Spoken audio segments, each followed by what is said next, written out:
Intelligence രംഗത്ത് അമേരിക്കയെ വിറപ്പിച്ച് China. Tech ലോകത്ത് ചൈന വികസിപ്പിച്ചെടുത്ത ഡീപ്സീക്ക് എന്ന ആപ്പ് ലോകത്ത് ഏറെ ചർച്ചയായിരിക്കുകയാണ്.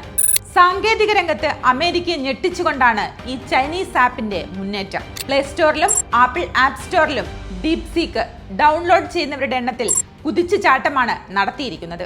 Open AI, Gemini, Meta AI, Grok തുടങ്ങിയ വമ്പൻ AI ചാറ്റ് ബോട്ടുകൾക്കിടയിലേക്കാണ് ചൈനയിൽ നിന്നുള്ള AI മോഡലായ ഡീപ്സീക്ക് എത്തി മുന്നേറ്റം നടത്തുന്നത് എന്നതും ശ്രദ്ധേയമാണ്.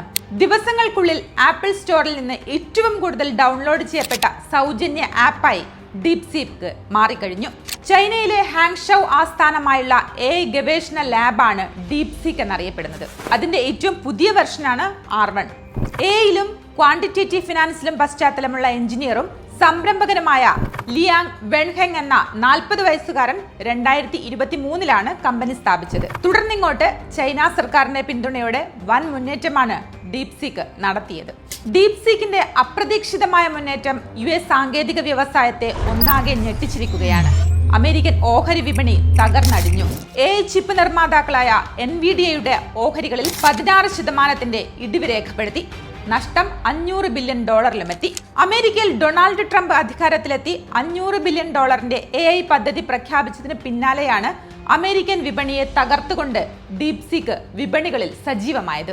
കമ്പനി R1 പുറത്തിറക്കിയതിന് പിന്നാലെയാണ് ഡീപ്സീക്ക് ഡൗൺലോഡുകളിൽ ഒന്നാമതായതെന്നും റിപ്പോർട്ടുകൾ വ്യക്തമാക്കുന്നു. US കമ്പനികളെ അപേക്ഷിച്ച് ചെലവ് കുറഞ്ഞ രീതിയിലാണ് ഡീപ്സീക്ക് മോഡലുകൾ വികസിപ്പിക്കുന്നത്.